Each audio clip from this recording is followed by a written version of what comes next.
entender que la estructura cerebral está compuesta por neuronas, pero estas neuronas son individuales, o sea, la neurona es la unidad estructural y funcional del sistema nervioso, ¿cierto?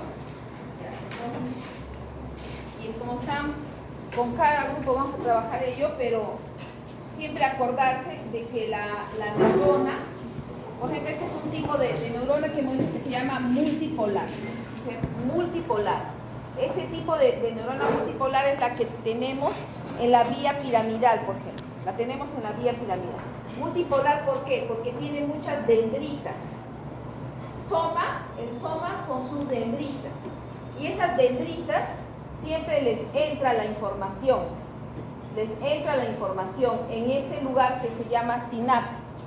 El espacio sináptico tiene neurotransmisores y van a comunicarse, van a comunicar los neurotransmisores de una neurona a la otra neurona. ¿Ya? Entonces, lo que hizo Ramón y Cajal es decir que existía una neurona aparte de otra, porque antes pensaban que estaban todas las neuronas juntas, es decir, que no entendían bien cómo era la comunicación entre neuronas, no la entendían, entonces ellos decían que era toda una masa, ¿ya? Entonces, en cambio él ya lo diferenció y lógicamente viendo en su microscopio hizo esa diferenciación, no solamente diciéndolo, ¿no? Lo vio en el microscopio. Y así acá también tenemos nuevamente la misma idea que tenemos que ser dibujo. Se va comunicando y acá que tendríamos que poner otra neurona multipolar. Y así va comunicándose. ¿Ya? Entonces, nosotros tenemos la corteza cerebral. Pero también tenemos otras neuronas aquí adentro. ¿Ya? Los ganglios basales. También tenemos un cerebelo. Un cerebelo. Vamos a poner ya, acá tenemos, esta es la parte temporal. Y más abajo ya tenemos al cerebelo. Y aquí está el tronco cerebral, donde tenemos acá al mesencéfalo, muy bien, al mesencéfalo. Donde tenemos un nervio ahí muy importante, que es el tercer par craneal, ¿ya? No olvidarse eso porque lo tenemos que trabajar siempre en la práctica, tenemos que ver que tenemos que evaluar el tronco cerebral, ¿no es cierto? Pero ubicarnos otra vez con la idea. Entonces, ¿qué pasa cuando hay una epilepsia? Cuando hay una epilepsia, puede estar alterado los somas de la corteza, o sea, los somas de la corteza, como también puede estar alterado los somas de los ganglios basales. También puede estar alterado los somas del cerebelo. También. ¿Ya? Entonces, en cualquiera de esas circunstancias, es una hiperexcitabilidad neuronal, hipersincronía, y ello se llama epilepsia, ¿no? Entonces, recordar entonces que no solamente es en la corteza, también puede iniciarse el foco epileptógeno en ganglios basales, en cerebelo, ¿ya? También. Entonces, ya tenemos la idea, la flecha va para allá, ¿ya? Y la comunicación es axónica, axónica y ¿qué más?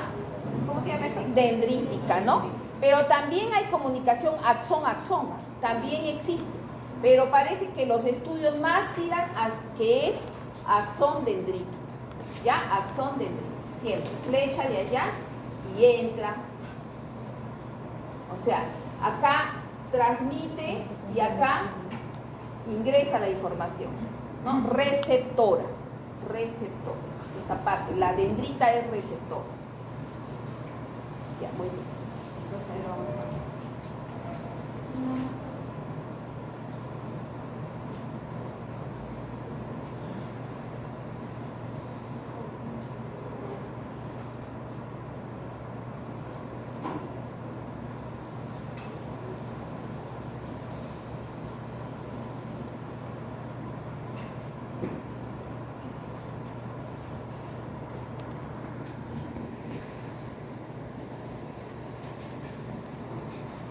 de la epilepsia. Eso me pareció lo más importante de epilepsia. ¿Ya? ¿Cuáles son las causas de la epilepsia? ¿Alguien me puede dar una idea de cuáles podrían ser las causas de la epilepsia? Una idea, por favor, algo. Algo hemos hablado el otro día, pero ahorita lo tenemos que hablar más. Las causas, porque lo que nos interesa a nosotros es prevenir. Dígame, doctor. Sí. Cuando una persona está expuesta a luces parpadeantes, por ejemplo, puede causar una lesión. Ya. Mira, escúcheme, no tanto es la causa, pero sí el detonante en ese momento. ¿Ya? Está muy bien tu intervención, porque nos hace entender que cuando uno tiene cierta predisposición, ya tiene ahí los genes que te van a hacer que tú tengas más sensibilidad a la luz. Así como hay personas que tienen fotofobia, ¿no? ¿Ya? Entonces tú vas a ser más sensible a ello. No vas a poder ir a la discoteca.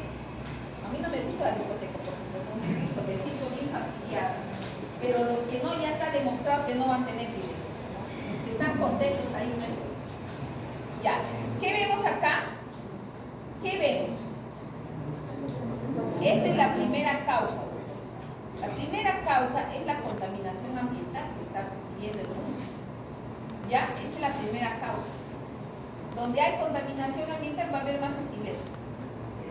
¿Ya? La contaminación ambiental está modificada, o sea, estamos comiéndonos peces que tienen sustancias tóxicas en el momento del neurodesarrollo, durante la formación, a partir de que el óvulo es fecundado por el espermatozoide. A partir de ahí empieza el neurodesarrollo y entonces si esa persona ha comido mal, ¿no? Entonces va a tener predisposición por este solo hecho, no solamente ya que porque su mamá, su tía, su abuela tiene epilepsia, ¿ya? Este factor está modificando, o sea, la plasticidad cerebral está alterando. Entonces, hay que tenerlo en cuenta, pero nadie dice eso, pero los aviso, ¿ya? Pero es así. Entonces, definirlo, ¿no? O sea, es una descarga sincrónica eléctrica química de neuronas. Entonces, bueno, hay que investigarlo. Ya hay que investigar sobre la epilepsia, hay que investigar bastante sobre ello. ¿Ya? En la conclusión también pongo continuar la investigación. La epidemia es un problema de salud pública mundial. Y el Perú, también en San Martín, tenemos muchos casos de epilepsia, vemos muchos casos de niños con epilepsia. Y hay que prevenir, o sea que hay que mejorar este cambio climático que estamos viviendo. Además hay un sufrimiento fetal, perinatal, o sea en el momento que la mamá ya va a dar a luz, el bebé está con anoxia, ¿no? Aparecen situaciones, factores que hacen que él tenga anoxia, y fármacos que he utilizado durante el embarazo. También estos fármacos pueden hacer que no se produzca una buena migración de la ubicación de las neuronas en su lugar que tienen que tener. O sea, la migración de las células, de las neuronas, ya no se da, ¿ya? Entonces, los fármacos van a interferir con ese metabolismo adecuado que debe haber durante el neurodesarrollo. Y el diagnóstico diferencial va a ser las crisis psicógenas y la migraña con aura. ¿Ya? Entonces, a veces en la migraña con aura también podemos presentar algún momento de hiperexcitabilidad neuronal, pero no llega a ser epilepsia, pero podemos presentar migraña con aura. Y las crisis psicógenas es de aquella persona que está con mucha ansiedad. La ansiedad generalizada puede producir unos movimientos contorsionados de la persona, pero no es epilepsia, porque no está el problema en la corteza o en los ganglios o en el cerebelo, sino está en su pensamiento, en la parte del sistema límbico, donde no ha regulado bien sus emociones, porque tiene un estrés postraumático, por ejemplo, que la única manera que la persona encuentra para sentirse con menos ansiedad es moviéndose. Y los movimientos son más de pelvis, más pelvis. Y pueden durar lógicamente más de 5 minutos, van a durar 40 minutos. también ahí te das cuenta de que si esa persona estuviera 30 minutos con una epilepsia, ya se hubiera muerto. No aguanta ya el cerebro esa cantidad de tiempo. ¿Ya? Con 5 minutos ya es un estado epiléptico. Entonces, ese caso no es, pero puede parecer, ¿no? A veces en el hospital vemos esos casos y le podrían dar un anticonvulsivante, pero no se debe actuar. Así hay que tener cuidado cuando ustedes sean internos de medicina, con las crisis psicógenas, ¿no? El diagnóstico definitivo lo tenemos que hacer, podemos estar en un estatus epiléptico, en una crisis epiléptica, no convulsiva también puede haber, ¿no? O sea, por ejemplo, una crisis epiléptica psicógena, o sea, también puede haber ese tipo. ¿Dónde estaría el foco?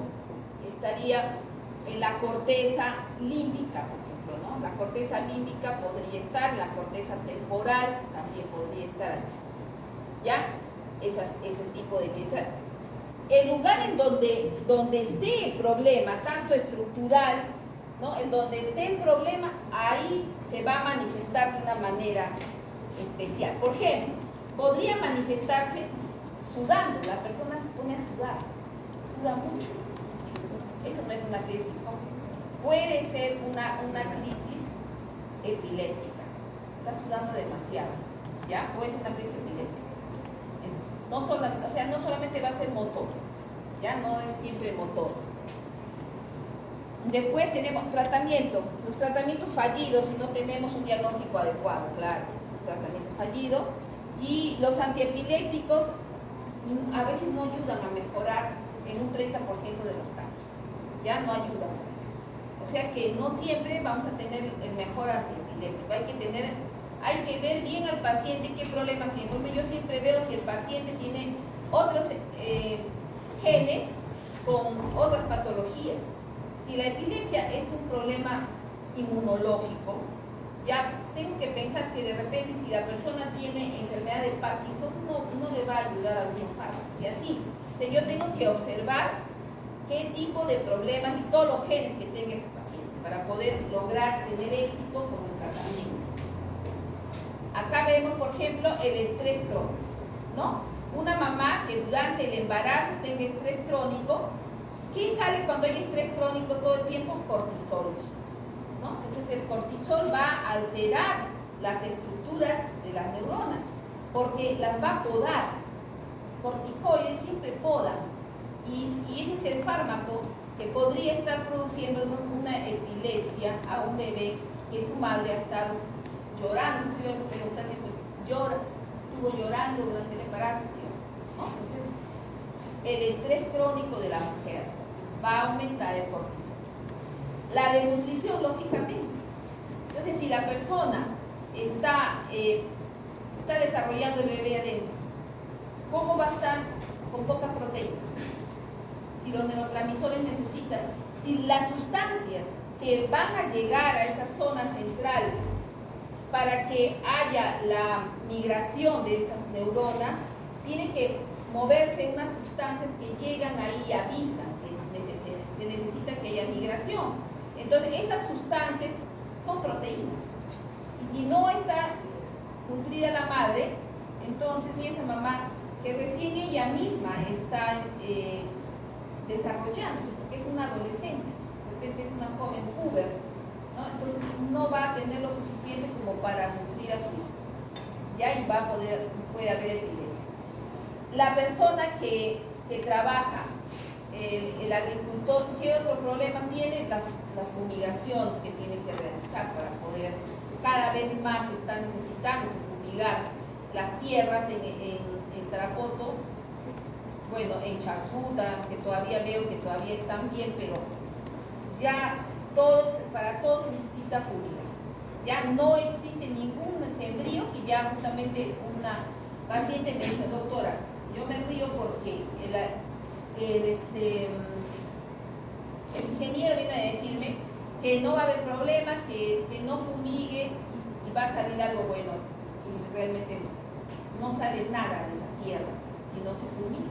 Hay tanta contaminación ambiental como acabamos de ver en la primera, que ya no se puede utilizar esa tierra si no está fumigada.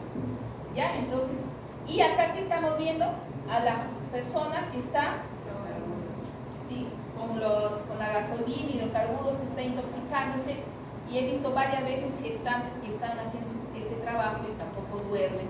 Entonces allí va a producirse la epilepsia de todas maneras. Entonces, la epilepsia es una enfermedad crónica recurrente, crisis recurrentes, espontáneas, que obedecen a una alteración estructural, ¿ya?, y del neurodesarrollo.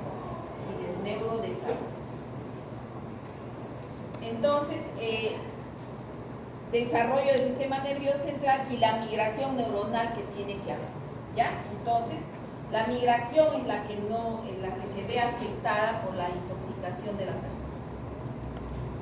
Entonces, el huésped malnutrido, el medio ambiente contaminado y tóxico, y en este caso el agente, ¿cuál sería?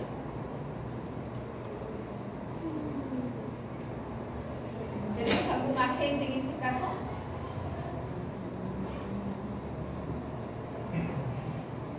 ¿Algún agente tenemos? No, porque realmente el agente siempre es un ser vivo que uno tiene que detectarlo, y si tú detectas a ese agente, entonces tú dices, esto es tuberculosis porque es el bacilo de Koch, ¿no? En este caso, en el medio ambiente hay un agente, que en este caso es el tóxico, ¿ya? Es el tóxico, entonces es un medio ambiente. No siempre todos los dibujos que nos hacen ver y los que investigaron esto, está todo perfecto. O sea, esto era perfecto para cuando había una infección, pero ahora estamos viendo que en el ambiente hay tóxicos, entonces la gente sería tóxico, ¿no? Y así, ¿no? Por ejemplo, ustedes dicen, quiero hacer una triada ecológica de la diabetes, quiero hacer una triada ecológica de la enfermedad cerebrovascular. ¿Cómo lo enfocarían? En su casa traten de hacer el ejercicio, ¿ya? Traten de hacer el ejercicio de cómo identifico los elementos de una triada ecológica para una epilepsia. En este caso he tratado de hacerlo de la manera como está, ¿ya? Acá está ya un niño, creo que no se ve bien, nada se ve. ¿Se ve algo? Ya, bueno, entonces voy a ponerlo aquí. Normalmente nuestro cerebro se puede visualizar a través del electroencefalograma unas ondas, ¿ya?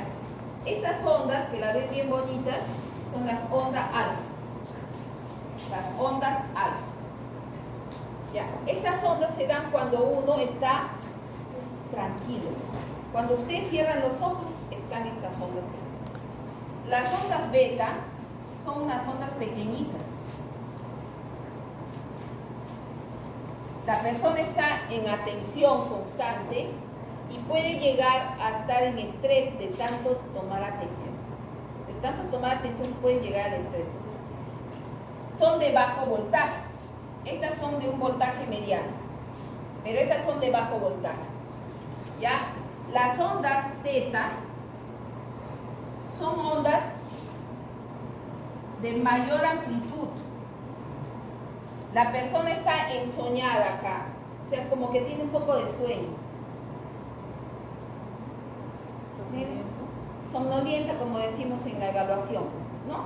Está medio somnolienta. Está la onda teta, ¿ya? Y la onda delta es la onda del sueño profundo. Aún con más amplitud, ¿ya? Y también es un voltaje, o sea, no se levanta mucho, como pueden ver. La onda alfa ya la han visto, y la onda beta es la de menor voltaje, ¿ya? Entonces, estos son normales, las tenemos normalmente, las tenemos, pero en la epilepsia las ondas son tipo espiga, punta, ¿ya? Punta, espiga, no son así. Entonces eso es lo que estamos visualizando, que le ponen allí los electrodos y el niño empezamos a observar durante el sueño es donde más podemos observar estas imágenes, ¿no? Entonces, en las otras formas son espigas, ¿no? Puntas o punta espiga o punta honda, y así, ¿no? Así sería, ¿ya? Entonces se ven totalmente desorganizadas, en cambio aquí hay un orden, ¿no? Es lo que normalmente tenemos. Un paciente con trastorno de atención tiene más onda teta. La persona tiene hipersomnia, está media dormitada en la clase, no puede atender bien, quiere atender y no puede, ¿ya? Entonces, ¿qué está ocurriendo? Que la corteza prefrontal está con alteración, la onda teta de la persona con trastorno de atención. La onda delta, el sueño profundo, ya hemos dicho. También una persona que está durmiendo, pues, ¿no? Por ejemplo, allí en el electroencefalograma dice sleep, soy persona durmiendo, le va a salir una onda delta, ¿ya? Y la onda alfa ya les he dicho, una persona tranquila, sin vergüencita, así que está tranquila, o sea, cierra los ojos. Le dicen, cierra los ojos y está en paz. Ya no está así como teta. Ya saben, el beta entonces es de los más estresados. Es un trastorno por déficit de atención. Puede ser hipoactivo o hiperactivo. Sí, sale teta.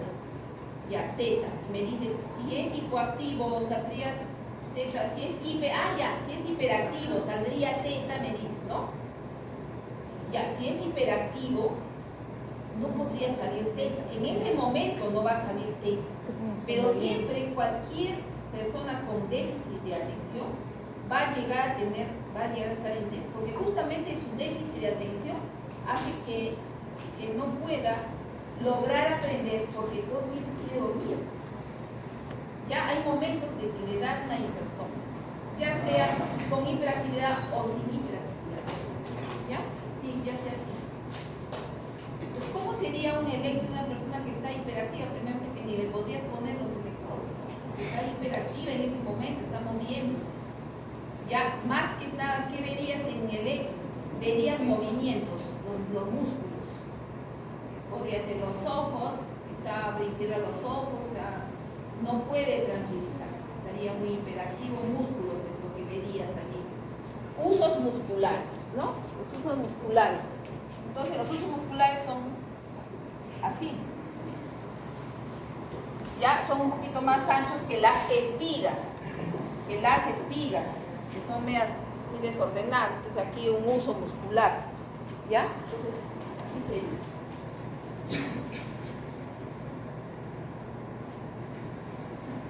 Entonces acá tenemos causas, origen desconocido, todavía mire, le consideramos de 6 de 10 casos, origen desconocido. Ya, infecciones neurológicas que causen una alteración estructural, ¿ya? Porque si no causan alteración estructural, no es epilepsia. O sea, cuando ya se daña y lo tienes dañado ya por la infección neurológica, por ejemplo, a ver qué podría ser, pues un toxoplasma, un criptocoma, la neurosífilis, claro que sí, ¿no? Que ya alteren la estructura. Si alteren la estructura, eso es. El daño cerebral, y lógicamente no después de un ictus, un daño cerebral. El problema genético que ya vienen de los familiares, las alteraciones del desarrollo, ¿no? Que van a producir también un daño perinatal por problemas de oxígeno, y los tumores que también pueden alterar estructuralmente, porque ya no va a haber ahí ninguna estructura más que el tumor, ¿no? Que está creciendo. Ya, entonces ahí podría poder, y pues el contagio no tiene nada que ver, ¿no? Pero siempre no se contagia la epilepsia, eso quiere decir, no se contagia la epilepsia. Entonces tenemos que el 75% de las personas que tienen epilepsia no acuden a los establecimientos, no se le hace el diagnóstico adecuado. 660.000 pacientes con epilepsia en el Perú, y de estos solamente el 15% ha pasado por el Instituto de Ciencias Neurológicas. Los que han hecho el estudio son ellos mismos, que no se dan abasto, pues, ¿no? No se dan abasto para poder atender tantos casos que tenemos. Qué raro que tenemos tantos casos. Lo que pasa es que tenemos una catástrofe en el sistema de salud. También estamos diciendo que la madre, que son madres adolescentes, que no llegan a poder ser atendidas, que no tienen más que sexto de primaria. A ver, ¿cómo no va a salir epilepsia? Claro que tiene que salir epilepsia de allí. ¿Ya? 10 de 1.000 casos tienen epilepsia. En el mundo son 50 millones, de los cuales 90% está en los países del desarrollo. Todavía nos lo dicen en nuestra propia cara, ¿no? Que nosotros somos los que tenemos más problemas de epilepsia. Entonces, bueno, ahí está la definición. Ya es una de las principales enfermedades neurológicas crónicas, ya hemos dicho, no transmisible, que consiste en una alteración de la función de las neuronas de la corteza, que es el neocórtex, o de neuronas subcorticales, ¿no? Del hipotálamo, que también no hay que olvidarnos al hipotálamo, ¿ya? También, que no lo he mencionado. El hipotálamo, ¿qué dijimos que era el hipotálamo? Un conjunto de neuronas que tiene su infundíbulo y que comunica con él la hipófisis. Ese conjunto de neuronas sirven para las funciones. Doctor, ¿para qué era?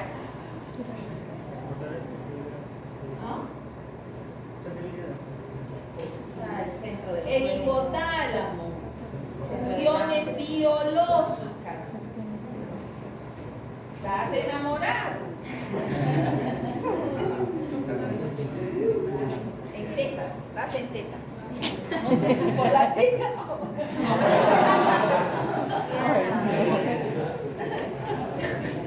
Ya digo, entonces, o de neuronas también del tronco, también del tronco, o de redes neuronales. ¿Ya? O sea, en las redes también, o sea, en las interneuronas.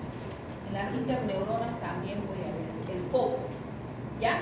Entonces, se manifiesta como un proceso discontinuo de eventos clínicos denominados crisis epidémica. ¿Ya?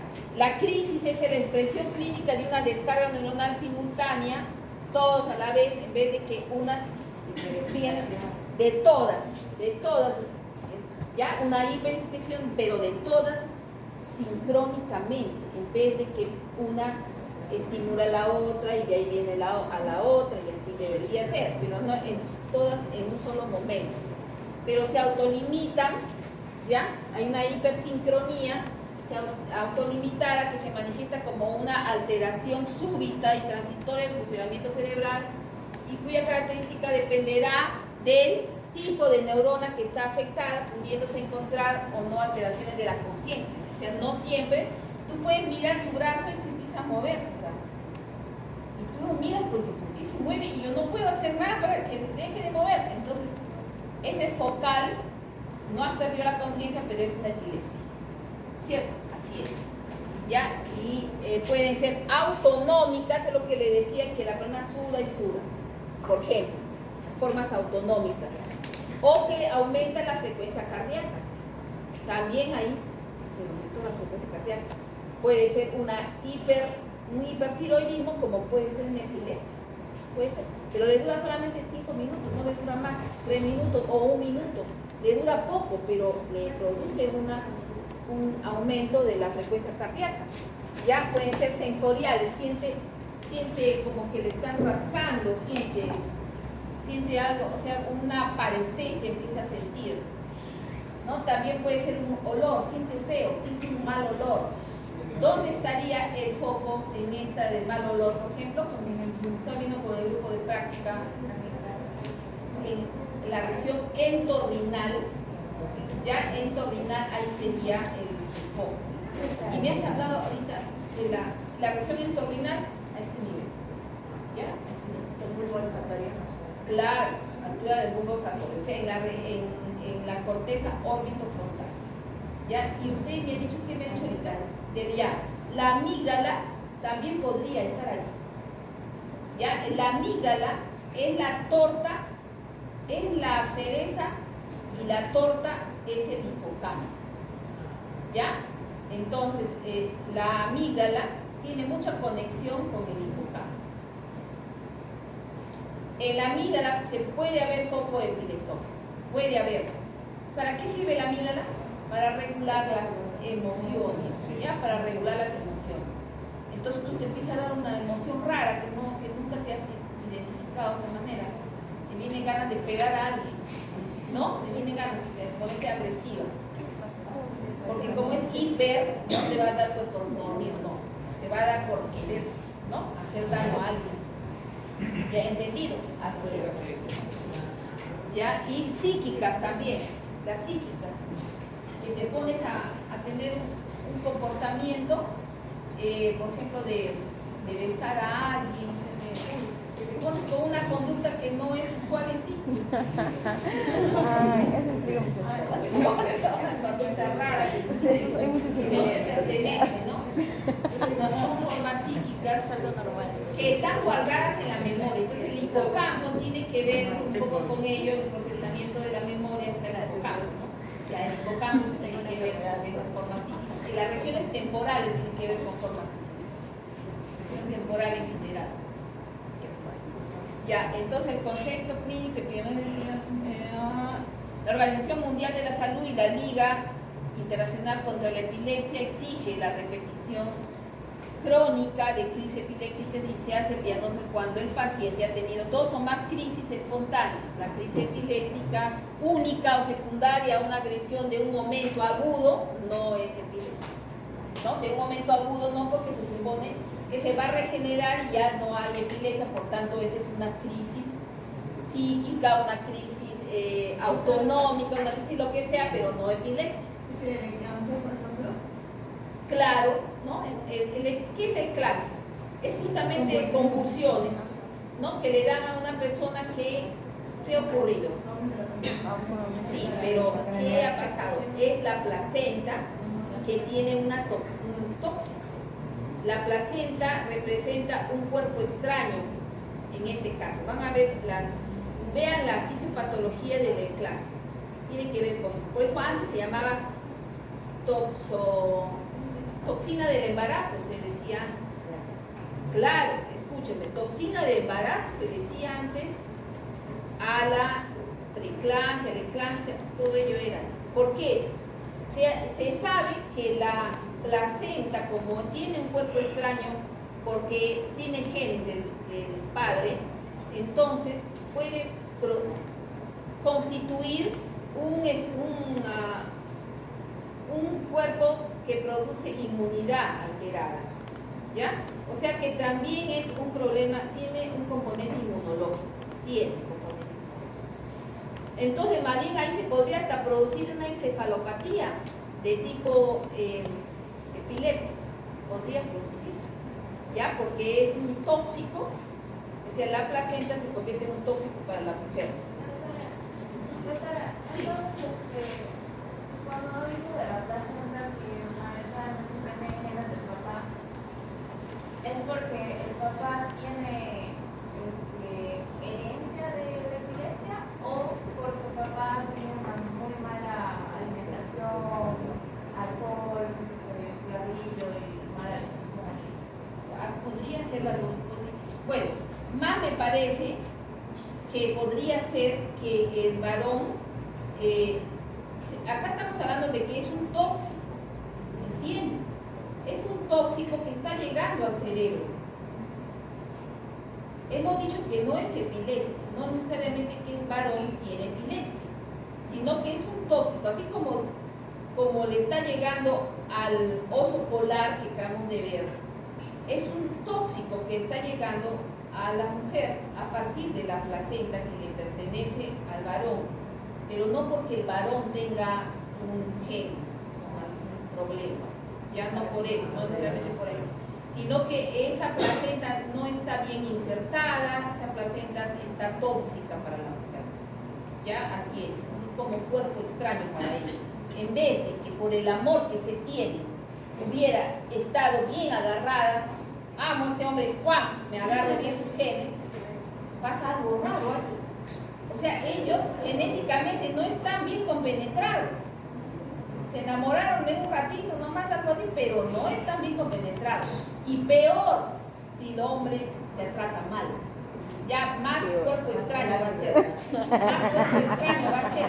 Y ahí sale mala reclama y todo. Así que tienen que dar felicidad a la mujer para que la mujer agarre bien su placenta y no le pase ningún Pero problema. ella también tiene un factor psicológico.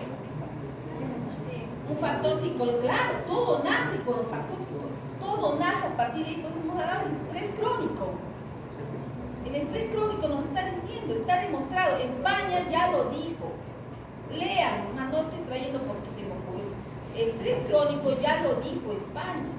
Ya al menos ya lo dijo, ya, porque lo ha dicho, porque yo ya lo digo hace tiempo, sinceramente. Hace tiempo lo digo, pero ya España ya lo dijo. Ya nunca se ha pensado que el estrés crónico pueda hacer tanto problema. Pero el estrés crónico despierta genes, despierta, altera todo. Le digo por el cortisol, que está podando neuronas. Ya los corticoides siempre podan neuronas, siempre está haciendo eso. Pero como los laboratorios venden esos corticoides, nadie dice más. Ya, entonces acá, enfermedad de redes neuronales es la epilepsia.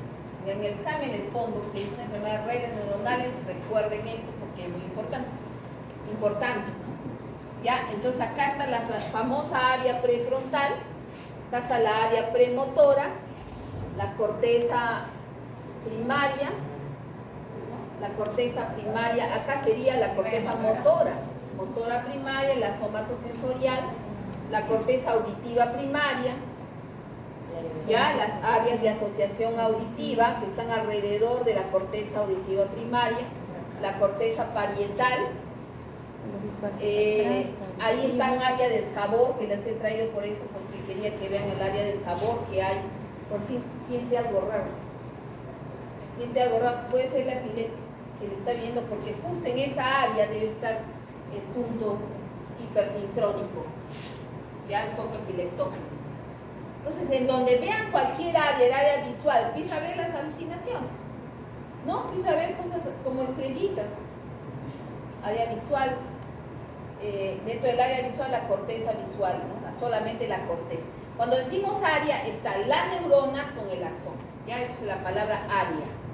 Y la corteza misma pues solamente son los somas de las neuronas. El área de Wernicke, ya, que está en la área temporal, están viendo acá el área temporal. Wernicke es un sector cognitivo-lingüístico, le decimos, ¿no? Cognitivo porque viene del entendimiento, conocimiento, entendimiento de lo que la persona está hablando, ¿ya? Ese es el Wernicke. Nunca se olviden del área prefrontal, por favor, es mi favorita. No se olviden del área prefrontal, siempre vamos a ¿Para saber dónde está localizada la lesión? ¿Es simplemente por las manifestaciones o es de hidroencefalograma? Sí, de hecho, el electroencefalograma te va a ir diciendo en dónde está. En el área frontal, porque hay una F, ¿ya? O sea, ahí pueden ir viendo cuando hay dos tipos de números, un número par y otro número impar. Si es par, está en la derecha, y si es impar, está en la izquierda. Ese número, o sea, por ejemplo, F3, ¿qué sería? Frontal del lado izquierdo. Así van bien, ¿ya? No son especialistas, pero al menos tienen una idea de cómo. Bueno, los neuronas nunca quieren enseñar esta parte, pero yo les voy a enseñar porque hay que enseñar todo. ¿Ya? Y acá tenemos el cíngulo, que también es una parte muy importante, doctor. El cíngulo está por encima el cuerpo calloso. ¿Por qué digo así? Porque el cuerpo calloso, ¿de qué se encarga? De comunicar un hemisferio con otro, ¿no es cierto? Y el cuerpo calloso nos ayuda a que si un hemisferio está alterado, el otro nos va a ayudar a poder recuperarnos. ¿Ya? Nos va a ayudar, por eso tenemos dos hemisferios. El problema es que cuando tenemos epilepsia, más bien no queremos que pase toda la hipersincronía, o sea, que se comuniquen las neuronas del lado afectado con el otro lado. No queremos que se generalice el problema. Entonces, queremos hacer una callosotomía, o sea, cortar el cuerpo calloso. Qué desgracia, Dios mío, no debería suceder eso, pero algunas, o sea, los neurocirujanos tienen que hacer a veces algunos de esos, con la finalidad al menos de que la persona, si no todo el tiempo estaría moviéndose, estaría, pues ya no podía ni pensar ni nada, entonces tiene que ser una cirugía, ¿ya? En algunos casos es absolutamente necesario, pero es mejor que no se haga, así las cosas. Creo que sería mejor tener un diagnóstico temprano para poder lograr, porque a más temprano es el diagnóstico, más vamos a tener posibilidad de ayudar con la plasticidad cerebral, dando el tratamiento y dando otros tratamientos también alternativos, de poder ayudar a regenerar esas neuronas con la plasticidad cerebral. Podemos ayudar a regenerar cuando hacemos un diagnóstico temprano. Pero cuando ya hemos salido con muchas alteraciones, es más difícil, ya esos casos son muy difíciles. Entonces, el cíngulo está encargado de la emoción motora, automatismo gestual, movimiento pélvico. Entonces, este movimiento pélvico está cruzándose acá la información. Hemos dicho que el movimiento pélvico era más de crisis psicógenas, ¿no? Pero cuando el cíngulo está alterado, puede haber un movimiento pélvico. O sea que en la medicina no siempre es todo. Recuerden, por eso lo he traído, porque puede existir. Entonces ya tienes otras maneras de identificar, porque a veces con el movimiento pélvico nomás no te puedes guiar. Ya no te puedes guiar.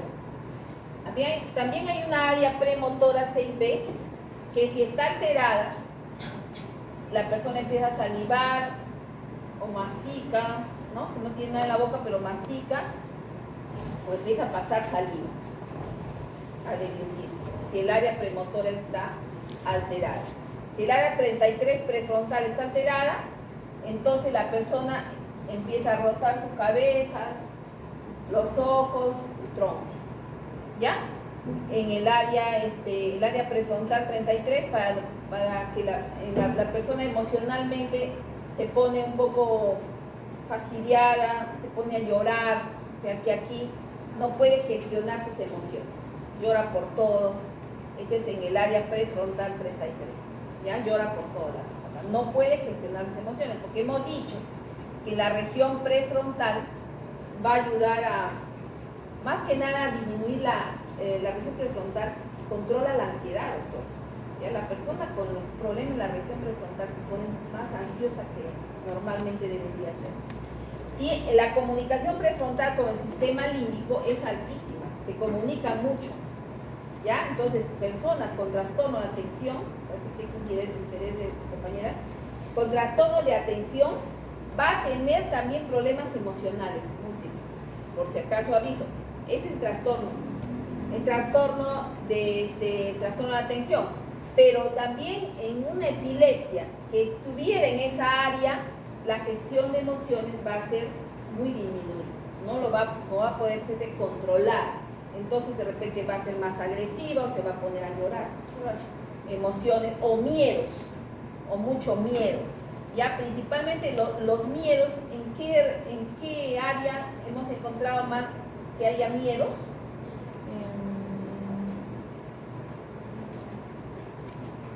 Cuando tenemos miedos. En el área prefrontal también, ahí están miedos. Ya en el área prefrontal también es miedos. Y después lo buscan, pero miedos también hay. Entonces, área 8, rota la cabeza, ojos y tronco. ¿Ya? Área suplementaria, risa inmotivada, gesticula, vocaliza, pedaleo, hace pedaleo, que no se sabe por qué lo hace, pero hace pedaleo, vocaliza, empieza a decir área suplementaria motora, pues se supone porque está vocalizando. Área suplementaria motora, pedaleo, área suplementaria motora. O sea, de la parte motora al costado tenemos una área suplementaria que apoya al área motora. Esa es a la que me estoy refiriendo. Ya en el uncus, que es parte del hipocampo, también está un área olfativa, que la persona empieza a tener unos malos olores, que se siente como si estuviera oliendo algo mal, algo horrible, y la parte psíquica también de su pensamiento, que se pone aprensiva, ¿no? O que piensa que alguien le está queriendo hacer daño, cosas así le aparecen en su pensamiento. ¿Ya? Uncus. Y la ínsula, el gusto. O sea, el área de la ínsula, que es una área también que tenemos, que está corteza temporal, efectivamente, esa área también va a alterarse y ahí tenemos un centro del gusto. Así que la persona también va a tener una alteración en el gusto. La parte temporal, que también puede haber bastante, entonces como internos de medicina, ustedes van a ver que puede haber epigaftralgia, ¿ya? Y es una manifestación de epilepsia. Diaforesis, que hemos dicho que la persona suda mucho, el vértigo, ¿ya? Empieza a marear, pero no es un problema cerebeloso. Está en la parte inferomesial, o sea, por debajo de la región temporal, ¿ya? Y los olvidos también, lógicamente, porque son áreas donde se procesa la memoria, entonces la persona tiene olvidos, ¿ya? El término mesial está indicando que es en la región temporal el problema, pero en la parte inferior, ¿no? Mesial, temporal inferior. Doctora, una pregunta. ¿Todos estos signos se dan durante la crisis o antes de una crisis? Ajá, ya, o sea, tenemos lo que llamamos la momento en que ya se va a aparecer. Son previas, síntomas de que vas a tener la crisis. Pero también puede ser que durante la crisis persista el problema. Porque estoy diciendo que el problema inicia acá. Acá empieza esto, pero de ahí se manifiesta en otros lados, porque empieza, no solamente se queda allí, pasa a otros lados. Ya puede pasar a otro lado, puede pasar al cuerpo calloso, puede ubicarse en otro lado. Entonces, ese concepto de que inicia así, después cambia, claro, puede ser. Al final puede ponerse ya todo motor, pero al inicio se manifiesta así porque aquí está el inicio del problema, está siendo el inicio. ¿Ya? Entonces puede ser de inicio de crisis. Esa cuestión de pródromos o algo, no lo considero mucho. Yo veo el problema así como les estoy explicando. Así como estoy explicando, es que inicia la crisis, con esa manifestación que me está diciendo en dónde es el problema, en dónde es el problema. ¿Ya? Esto me está diciendo en dónde viene. Entonces con eso yo le puedo decir al neurocirujano, ahí hay que atacar al lupus, porque ahí empezó.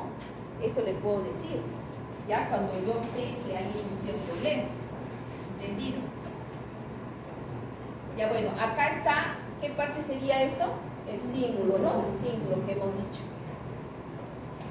Cuerpo calloso, por encima está el cíngulo. Establece el cíngulo una red entre el neocórtex y el sistema límbico. O sea, el cíngulo comunica a la corteza con el sistema límbico. Es una parte muy importante y ahí puede iniciar una epilepsia. Y hay otros problemas que son las encefalopatías epilépticas, o sea que todo el tiempo está con la persona con epilepsia hasta que ya se inflama todo el cerebro y ya se comunican todas las áreas. ¿Ya? Y han observado que esta encefalopatía epiléptica tiene que ver con canales iónicos, canales de sodio, de potasio y de calcio. ¿Ya? Entonces, cuando entra sodio, ¿se activa o no la neurona? No van a dudar nunca en que se activa la neurona. Cuando entra el sodio, se activa la neurona. Cuando sale el potasio, ¿no? Claro, se desactiva porque entra sodio, sale potasio, o sea, la bomba de sodio y potasio, ¿cierto? Ya, entonces, y el calcio, lógicamente, cuando entra calcio, se activa la neurona. Se activa. Siempre es así. Por eso cuando uno quiere estar despierto, se come un cheto. Cuando no comió nada, al menos sodio que entre y entra sodio. ¿Ya? Y es algo, como siempre digo, comida de guerra, ¿no? Comida de guerra, porque al menos para que puedas estar despierto. Pero con la justa vas a estar despierto porque no vas a poder pensar, porque te falta ¿qué? Proteína, porque el sodio no es proteína. Te falta proteína para formar ¿qué? Neurotransmisores. Entonces, por gusto, mejor por eso les he dicho, 3 huevos tienen que traer.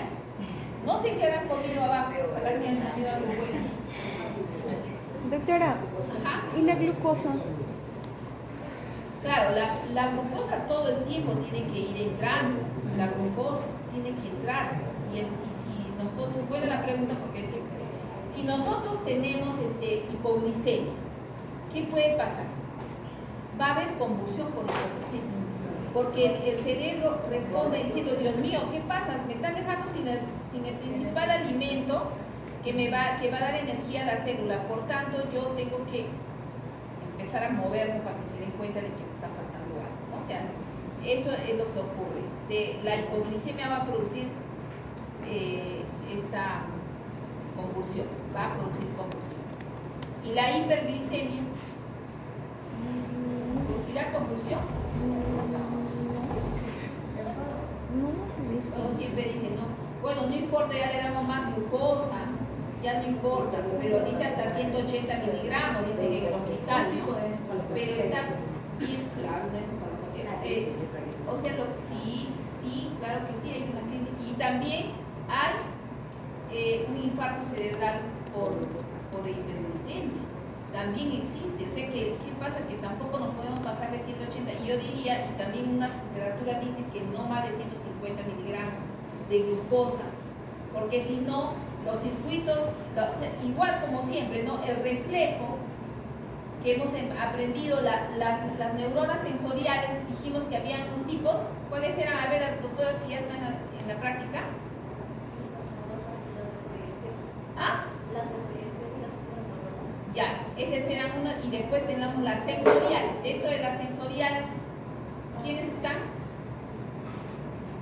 Las que van a regular la presión de la sangre, o sea, los vasos sanguíneos, ¿no? La contracción de los vasos sanguíneos. Entonces, cuando hay mucha glucosa en la sangre, se cierran los vasos sanguíneos. Entonces va a haber una hipoxia debido al aumento de la glucosa. La hipoxia cerebral que va a haber por aumento de glucosa. Mucha glucosa no soporta tampoco el cerebro.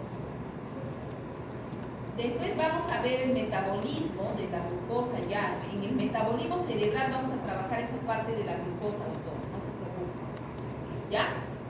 En esa parte lo vamos a trabajar en otro tema.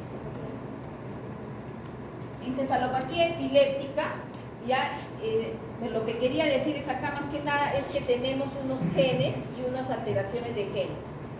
Ya, con encefalopatía epiléptica es un tipo de inflamación que se produce cuando la persona está constantemente en epilepsia, se daña el cerebro y la persona es muy difícil controlar este problema, no se puede controlar con los anticonvulsivantes, no se puede, tenemos que actuar.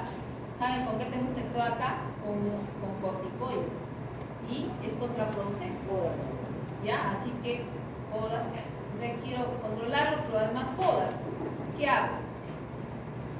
Es muy difícil, pero yo lo trato con vitamina D3. Ya la vitamina D3 es muy buena, también con una dieta cetogénica que también y hay basado en el concepto de que los ácidos grasos, por ejemplo, el aceite de coco ayuda mucho al cerebro. El aceite de coco ayuda más que la glucosa, porque le da más energía. Ya en ese cerebro, como está encefalopático el cerebro, o sea, está constantemente inflamado, necesita más que glucosa, ácidos grasos, poliinsaturados, como el omega 3. Entonces, con eso puedo ayudar bastante, mejora a la persona y se desinflama el cerebro, sin necesidad de utilizar corticoide. Y es muy bueno. Ya, es muy bueno y cuando yo lo he utilizado, también lo he utilizado cuando la persona tiene un TEC, ¿no? Un traumatismo encefalocráneo y está inflamado también el cerebro en ese momento y con una inflamación de los axones. ¿Ya? Entonces ahí también se puede utilizar este tratamiento y rápidamente sale, como ya he demostrado con un paciente que he tenido que ha funcionado muy bien. Creo que le dije, ¿no? Que el joven parecía un mono después de ese tema. Y ahora ya está normal, ¿no? Pero el joven involucionó, comía un monito, así era, ¿ya? Y mejoró. Acá está el desarrollo de la corteza cerebral, las etapas embriológicas. Acá está bien la variación cortical y la migración, que es radial. De acá hacia la corteza, tiene que migrar. Si no migra, entonces ya vamos a tener los diferentes tipos de epilepsia, ¿ya? Y las encefalopatías epilépticas. Vamos a tener todo ello por este problema de la migración de las neuronas que deben ir a la corteza. Y acá están las capas, ¿no? Piramidal, que ya el otro día hemos visto, pero creo, piramidal interna, granular interna, piramidal externa, granular externa, molecular. Todas son importantes. Miren, también ordenadito ya, todo en su lugar. Acá el síndrome West, ¿no? Es una encefalopatía con una alteración en un gen de tipo 42, ¿ya? Este tipo de encefalopatía epiléptica aparece en la niñez presentando además alteración en el desarrollo cognitivo y cambios en el comportamiento, hipotonía, hipertonía periférica, hipotonía de músculos axiales, hiperreflexia, temblor, ataxia, movimientos oculares anormales, y el tratamiento es la motrigina, que es bloqueante del canal de sodio. ¿Ya? Entonces, ese sería el tratamiento. Pero otros tratamientos más se utilizan también, pero ese es el principal que ha tenido buen efecto. Lo que les quería decir acá, que otro día hemos tenido una pacientita con hipotonía, ¿no? Ya, entonces el paciente con hipotonía, el niño con hipotonía, hay que verle si es que tiene alguna alteración. Le preguntamos ese día, ¿no es cierto?, a los alumnos, y vimos que bueno, parecía que sí había tenido sufrimiento fetal.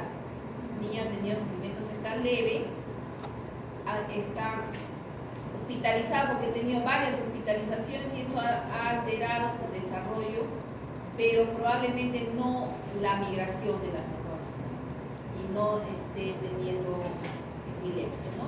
No le hemos visto con ninguna, o sea, en la anamnesis no hemos notado que haya tenido alguna crisis, pero tenemos que estudiarle más, hay que seguir viendo si ya en consultorio externo. Pero este problema, esta encefalopatía epiléptica es muy peligrosa. Como ven, hay mucha alteración cognitiva, ya mucha alteración cognitiva de la persona. Deficiencia de citocromo C oxidasa y deficiencia de la carnitina palmitiltransferasa. Ya se han encontrado 265 genes que descomponen los carbohidratos en el cerebro para obtener energía. Pueden ser mutaciones de novo y pueden alterar la respuesta a los anticonvulsivantes. Y puede darse en personas que tienen alcoholismo. ¿Ya? Entonces, lo que en las personas, en los hijos de las personas con alcoholismo, ¿no? O sea, hay una alteración de citocromo C oxidasa que puede producir esta encefalopatía en general epiléptica. ¿Ya? Deficiencia de citocromo C oxidasa y de carnitina palmitoyltransferasa enzimas. Esas deficiencias pueden producir. ¿Qué significa esto? Que el cerebro necesita ácidos grasos. Eso significa.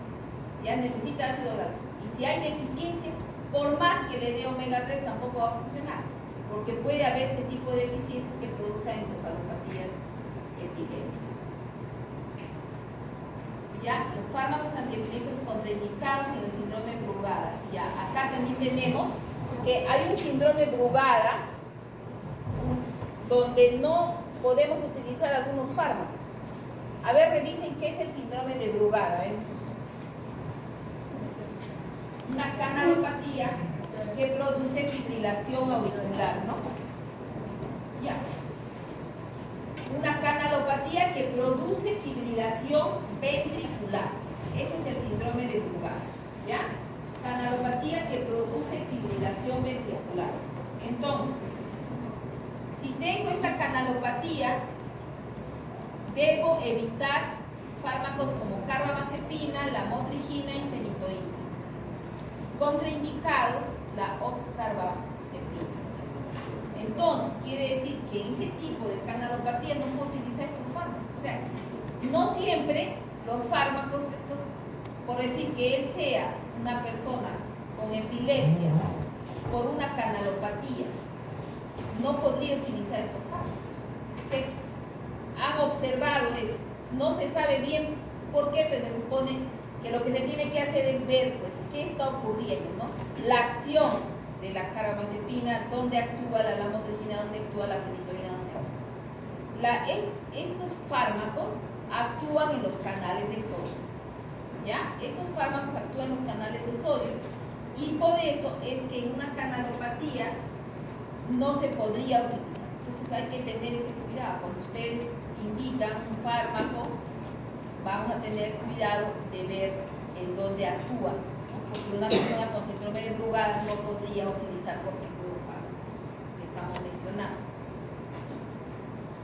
Un caso clínico: mujer de 44 años que ingresó por emergencia con un dolor de cabeza, holocráneo, progresivo intensa, vómito explosivo y hemiparesia derecha progresiva, asociado con múltiples caídas, vértigo y caídas de repente, o sea, una lipotimia, pero no dice cuánto duraba la caída, en un momento nada más bajó el tono muscular y se desvanecía, ¿no? Las imágenes evidenciaron formaciones quísticas conglomeradas en el valle silviano izquierdo y en parte superior de la cisterna pretroncal, no captadoras de contraste, planteando un diagnóstico ¿de qué sería el diagnóstico?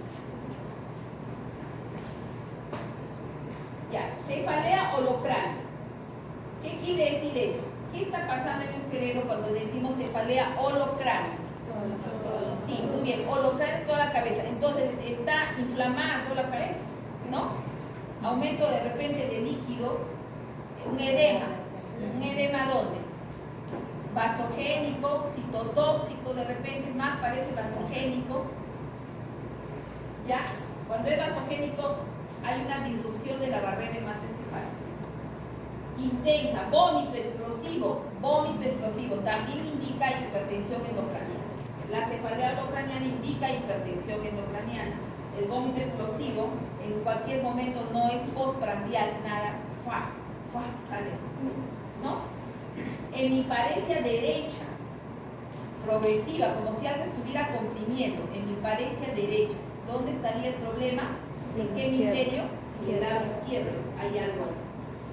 Y pérdida del tono, se cae, pérdida del tono. Las imágenes evidencian las formaciones quísticas conglomeradas en la región de Valle Silviano. ¿Qué será? Y no capta contraste. O sea, como si no fuera disrupción de la barrera hematoencefálica, porque cuando se rompe la barrera hematoencefálica más está captando. ¿Ya? Por eso es que en un tumor se capta bastante contraste. Barrera hematoencefálica rota, disrupción de la barrera hematoencefálica significa que ahí va a captar contraste. ¿Ya? Imágenes quísticas conglomeradas hipointensas que se tornan hiperintensas en T2, comprime el tercer ventrículo y la parte superior de la cisterna pretroncal. ¿Qué es? Hay un parásito. Es muy grande. Neurocitosis, puede ser. No creo. ¿Qué era?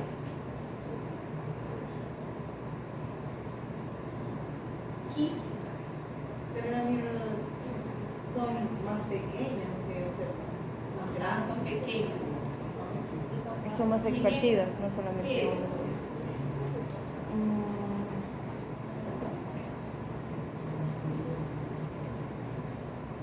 ¿Un tumor? No, pues no capta contraste.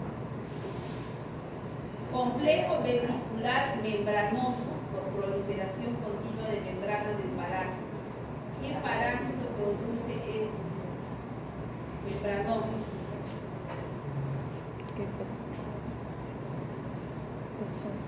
¿Qué parásito? ¿Bebé? ¿Captó contraste o no captó? No capta. ¿Qué dice ahí? Membrana del parásito, ¿no? Comprime el tercer ventrículo. Es neurocisticercosis de tipo racemoso. ¿Ya? De tipo racemoso produce toda esta alteración estructural que de hecho que va a producir una epilepsia porque ya la estructura está toda, como pueden ver, está completamente alterada. ¿Ya? De eso trata las membranas del parásito. Entonces, eso es lo que uno tiene que hacer es cortar todas las membranas, hacer una cirugía allí. Queremos retirar porque con el tratamiento no se va a controlar. No se va a controlar. Está metido. O sea, este paciente de hecho que es inmunosuprimido. Porque normalmente, como dice la doctorita, son pequeñitos, ¿no? Así pequeños que se calcifican porque la persona es inmunocompetente, se calcifican. Pero para que ya haya esto, este paciente debe tener VIH probablemente. Entonces, la epilepsia la epilepsia cada vez está en mayor proporción en las personas, en los países que dice de renta baja, también nos dicen acá, países de renta baja. En el 80% de los países en renta, en pacientes, las personas de los países de renta baja. Síntomas como la neurocisticercosis que acabamos de ver, ¿no? La neurocisticercosis, pero tipo racemoso hemos visto. Esta enfermedad es muy importante en nuestro medio también. Tenemos muchos problemas, pacientes, niños pequeños con este problema, niños pequeños que sus mamás se van a trabajar al tamal y ellos como están gateando que se infectan y ya no pueden estudiar. Si vienen las convulsiones, imagínense, no puede estudiar. Convulsiones, dolor de cabeza intenso, progresivo, que no mejora con analgésico, y se pueden ver quistes en el ojo y nódulos debajo de la piel también. Ya el neurocisticercosis. Entonces va a producir una epilepsia ya secundaria porque la estructura se ha alterado. Miren acá. También el corazón puede entrar también al corazón. Acá también vemos en las imágenes que también está pues, alterado. Noten que es en donde está la arteria cerebral media. Ven a la arteria cerebral media del lado derecho, ¿no? Que tiene allí un quiste, ya que o sea, ha invadido bastante, Doctora, disculpe. Y vaso sanguíneo. ¿Y en el anterior ejemplo el parásito estaba vivo o era un quiste? No, está activo. Todo está activo acá, doctor, está activo. Entonces lo que causaba las crisis era el movimiento del parásito, que causaba una compresión. Es compresión. No, es que forma el foco, pues. Está el foco, el directógeno allí. Por eso las crisis. A ver, ¿me entiende? ¿Qué estás queriendo entender? Que si el parásito está vivo se mueve. Entonces se está moviendo en tu cabeza, tiene la presión, por eso de repente las crisis convulsivas. No, es porque el foco está en la zona en donde ves que está disrupta, ¿no? Está ahí, ¿no estás viendo el hueco que tenemos ahí? Ya ese hueco es foco, el directógeno. Y foco a distancia también, o sea, va a alterar otras áreas más en otros lugares. Es cuerpo extraño. Por eso está viendo. Cuerpo extraño. ¿Ya? También, lógicamente, sale del animal, hace su doble, o sea, tiene un metabolismo el animalito. Entonces, todas las sustancias que son cuerpo extraño para la persona va a producir la epilepsia. ¿Ya? En este caso, epilepsia.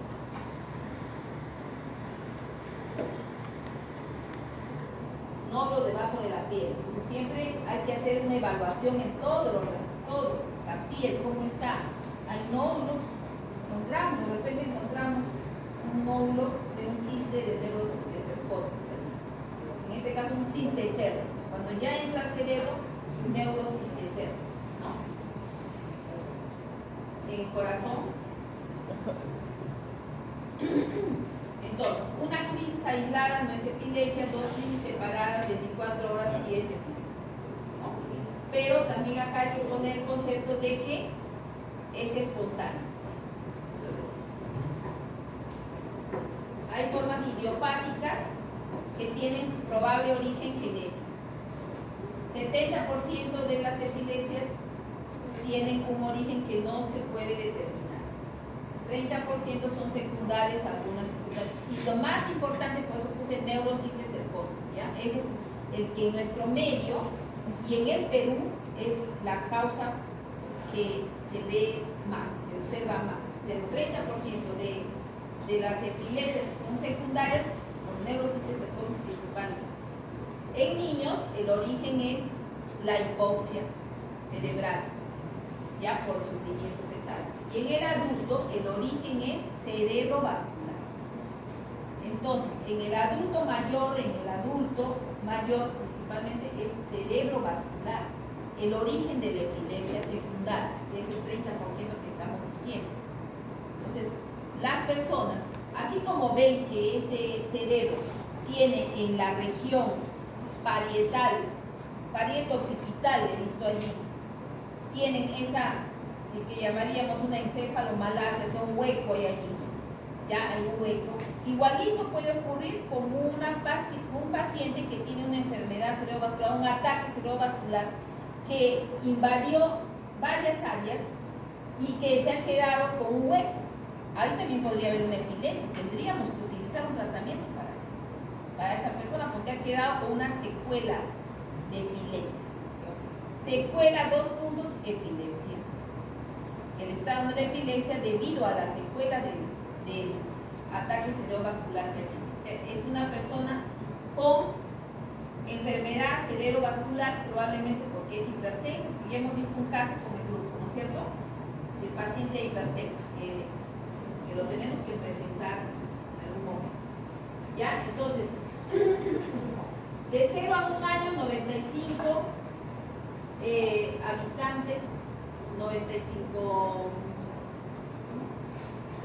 60 por 100.000, ¿no? Habitantes por año. 95 por 100.000 habitantes por año de 0 a 1 año. A ver, ¿y aquí qué determinamos? ¿Qué podemos decir?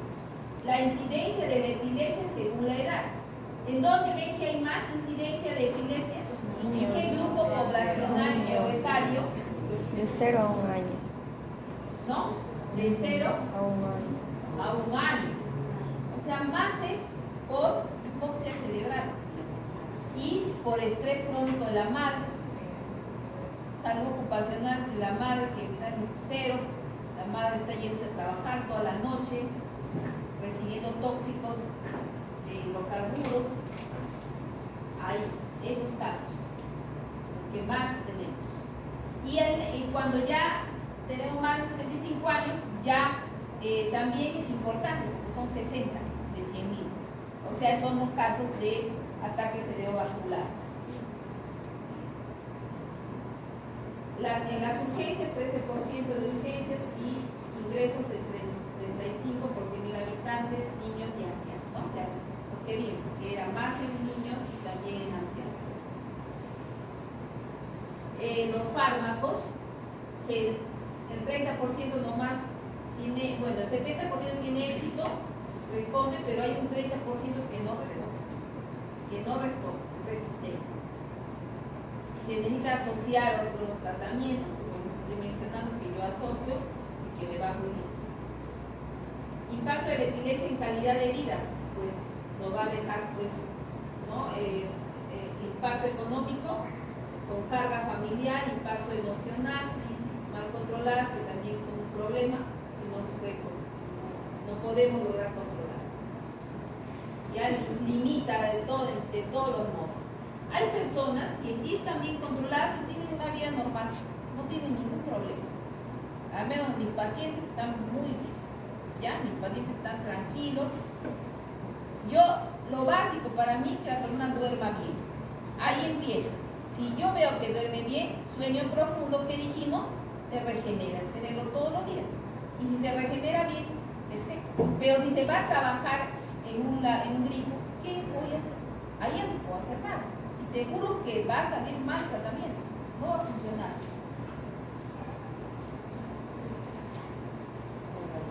Ahí está la emergencia, bueno, no introducir objetos en la boca, ni intentar abrir de la boca, ¿no?